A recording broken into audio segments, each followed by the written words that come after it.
Hey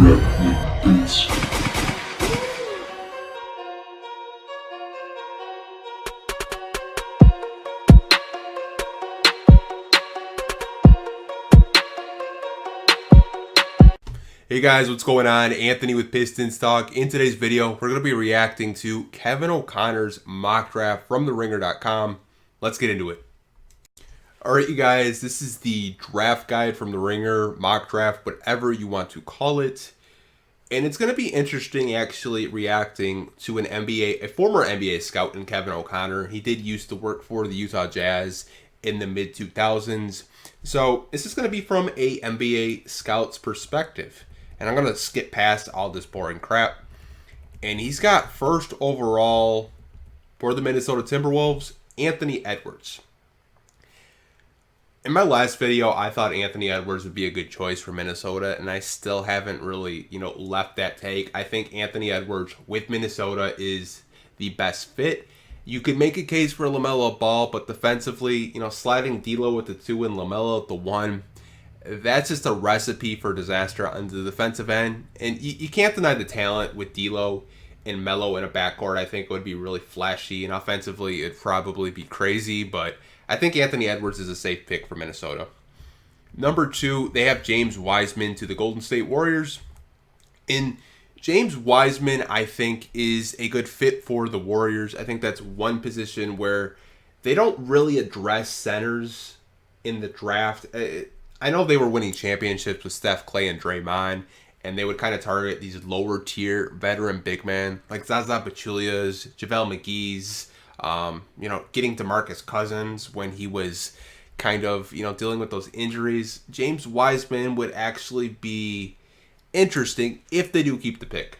There have been reports of them wanting to trade this pick for another star player, but I don't really see that happening. I think if they want another star player, you're going to have to attach Wiggins and that number 2 pick. And I don't see teams desperate enough to trade for that number 2 pick and having Andrew Wiggins' salary on their books. I see the Warriors keeping Wiseman, in my opinion. I don't see a trade coming at all. Number 3, Obi Toppin to the Hornets. Now, this is interesting. I've seen Obi Toppin all the way from, a top 5 pick to out of the lottery on some mock drafts. And he's got Obi Toppin 3.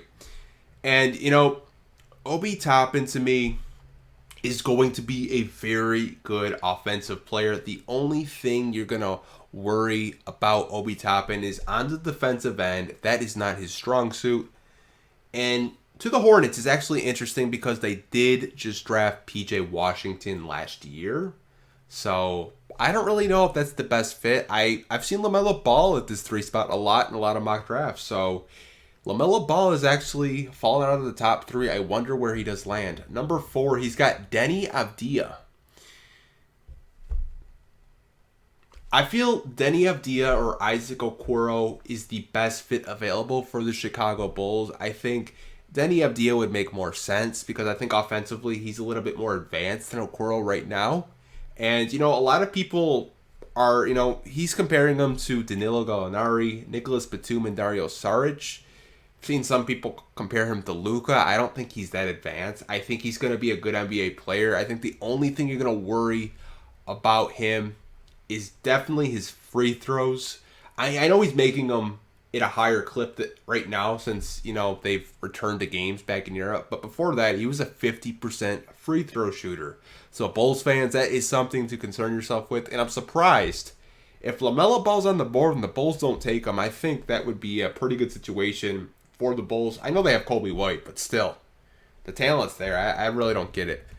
So Onyeka Okongwu to the Cavs. LaMelo Ball is not a top 5 pick. Interesting. So Onyeka Okongwu, this doesn't make much sense either. The Cleveland Cavaliers have a pretty jammed front court. They just traded for Andre Drummond. A lot of Pistons fans know. They have Kevin Love. And you're going to have a guy that's going to be sitting on your bench. I think what the Cavs need to address is, I would probably say small forward. So maybe Isaac Okoro, maybe Denny falls to them at 5. I think a center is just not a right choice for, or power forward center, whatever you want to categorize Okongwu in. I don't really think that's a good choice, in my opinion. So number 6, he has Isaac Okoro to the Hawks. So LaMelo Ball is still on the board, and the Hawks do not choose him. I know it wouldn't make much sense for LaMelo to go to Atlanta because they have Trae Young, but they do need wing help. I know they drafted Cam Reddish last year. I think Okoro is going to be definitely a top 10 pick, in my opinion. I think his defense is what a lot of front offices like. And, that's what Kevin says. He's a superb defender. And he's, kind of comparing him to Gerald Wallace and Justice Winslow. I see a lot of Justice Winslow in his game a little bit. So I actually kind of feel smart. Wow. LaMelo Ball, number 7 to the Detroit Pistons. This would be a dream come true as a Pistons fan for me. I know we have Derrick Rose at our point guard right now, but, we have 1 year left of Derrick Rose, and I believe he's 31. The Pistons need to draft a point guard of the future, and for me, LaMelo Ball could be that point guard of the future. If he falls to 7, I'm telling you, I will personally... You know what? We're going to do this. If LaMelo Ball falls to 7th overall for the Detroit Pistons, I will personally buy someone a LaMelo Ball jersey. We'll have a contest. I don't see this happening, but if it does happen, man, the city of Detroit will get some life back for Pistons fans, because a lot of us Pistons fans have been sick and tired of this crap for the past 12 years. Shortcut rebuilding, trading for star players, trying to make playoff pushes for an 8 seed. It's just not happening. But I would love LaMelo Ball 7th to the Pistons. I just don't see it happening, but you never know. He's got Tyrese Halliburton to the New York Knicks. Now, I do think the Knicks are going to take a point guard. For me, Tyrese Halliburton would probably struggle a little bit in New York since he's not really that gifted on one-on-one situations. He's more of an off-ball point guard. So I thought the Hawks could potentially take him with Trae Young. Maybe he could slide at that 2 guard next to Trae. But he's got Tyrese Halliburton at 8. And he's got shades of Shea Gilgeous-Alexander and Sam Cassell. Interesting. I have not seen Sam Cassell. So number 9, I have not seen Precious in the top 10 yet, and he's got Precious to the Washington Wizards. And I'm trying to think who their centers are right now. I know Thomas Bryant is one of them. I don't watch a ton of Washington Wizards basketball games, but center could be definitely a situation they might want to go in. He's comparing them to James Johnson and Montrezl Harrell. I see some Montrez in his game, definitely. Interesting he has him in his top 10. Number 10, he's got Killian Hayes to the Phoenix Suns. I think that would actually be pretty interesting given Phoenix situation because they have Ricky Rubio. He could come off the bench.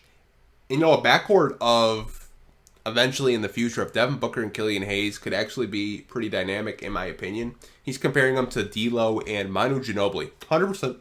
Excuse me, burp there. 100% agree with D'Lo and Manu. Killian Hayes to 10. He's a point guard I actually wanted the Pistons to draft if LaMelo was off the board, but he has us drafting LaMelo.